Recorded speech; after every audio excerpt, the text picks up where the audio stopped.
Dodgers host the Rockies later on tonight, the weekend series with Colorado. We spoke with Dave Roberts yesterday. This is prior to yesterday's game. We reached out because I said to Fritzy, I think that Shohei will break this record, join the 50-50 club over the weekend, and we wanted to talk to Dave Roberts and get that opportunity. So he joined us prior to the game with Miami yesterday, and the first thing I ask is, how much credit do you take for Shohei Ohtani's season? Zero. He is, he is one of one. It's been fun to have a front row seat watching what he does each night. If I told you in March that he was approaching a 50-50 season, you would have said what? Very unlikely, but wouldn't be shocked. But he has this, what were you told after the procedure? I was told that he was just going to DH, and the plan was to rehab him on the pitching side, the arm, to get him ready for 2025, but count on him as a full-time hitter. Where does he stand in his progress of pitching? He is throwing active, complete bullpens as far as using his pitch mix, but not facing hitters yet. So he's still a ways away from what I see being in a competitive game. There's no possibility that he's pitching in the postseason? You know, I think that, I guess I left the door open, and I think that with Shohei, I've learned that nothing is impossible. But I still feel that the progression is still a long ways away from being in a major league game. But I think that it's okay to leave that door just slightly cracked. Well, that's what I was wondering. Given the pitching staff, the state of your starting pitching, you know, you kind of run that risk of, can we speed it up a little bit, or can you take a chance maybe sooner than you had thought with using him? I don't think so. And certainly with the starting staff injuries that we've accrued throughout this season, thinking of him as a starter to give us any length, there's a 0% chance of that happening. Talking to Dave Roberts, Dodger manager, how would you describe this season? If somebody didn't know what the Dodgers had done, only saw your record, how would you sum it up? Challenging is I think is a very fair word. You have before guaranteed a World Series. God, you just never let that lie, huh? And I love the way it's such a biased take. That's great. That's great, Dan. But, well done. So that leads me to, how do you feel about your team this year? I like our team. It's certainly with the potential roster, it's not the talent how we envisioned it, and I think that any team that's contending for the World Series this year probably could say the same thing.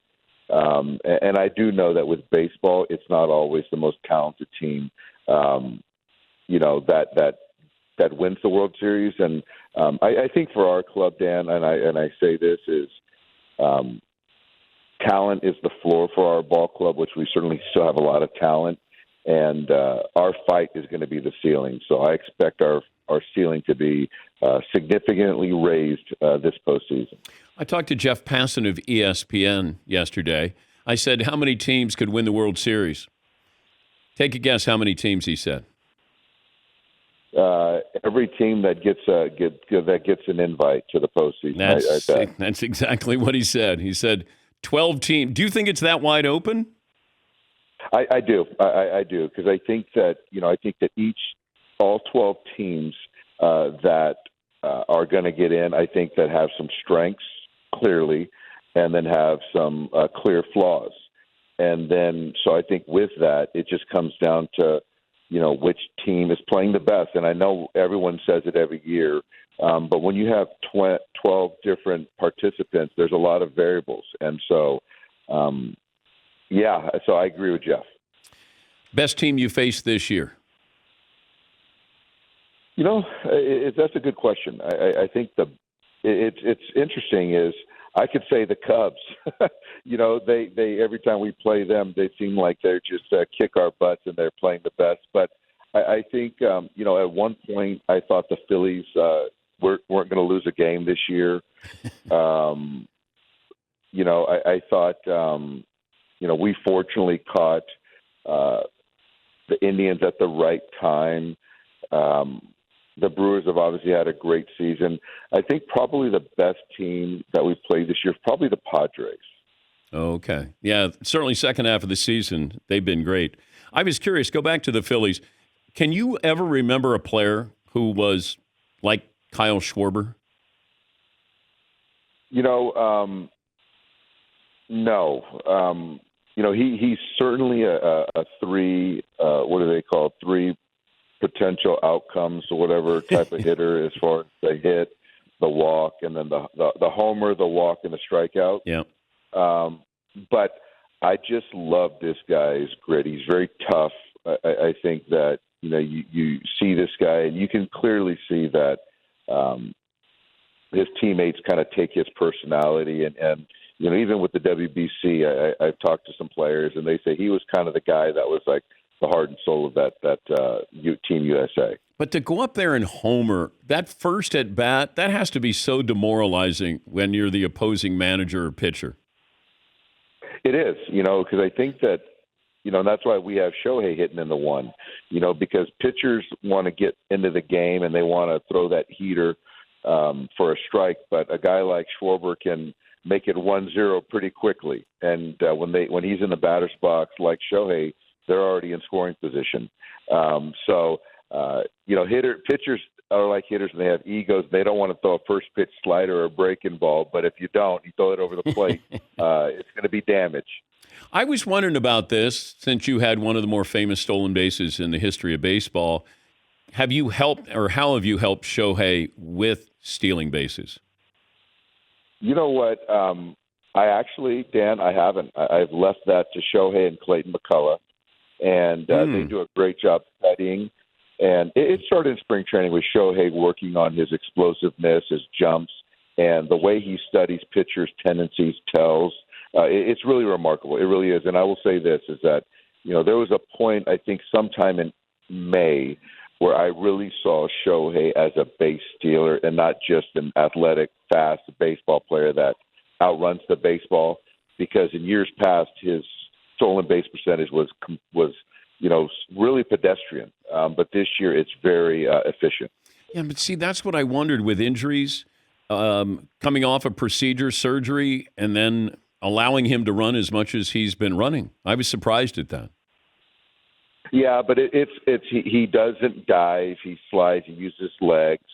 So you're talking about the right elbow, and I just don't think that there's any real risk with the stolen bases. And I do think that it's thought out in the sense that this is the only year that he expects to not pitch as well. So that's why I think he's using his legs a lot more and just a more dynamic hitter. Any chance that Mookie Betts plays all 9 positions in a game? I will guarantee, Dan, there's no chance that he plays all 9 positions in a game. How about for fun one day? There's no chance. I see him behind the plate. That ain't going to happen. and Mookie might fight me if I ask him. All right, 8 positions. Could you see Mookie playing 8 positions? Could I see him playing 8 positions in a game? You know what? There's a possibility. Okay, that's all I'm asking. I think that there's a possibility of that. We'll see if we can make that happen. Good luck with Colorado. Thanks for joining us. Always great to talk to you. All right, DP, take care. That's Dave Roberts. We talked to him yesterday prior to the game. And so in case you're wondering that he didn't react to Shohei, what he did yesterday, we talked to him yesterday right after the show ended and talked about this season in totality. But I was surprised that he left open the opportunity of maybe Shohei pitching in the postseason.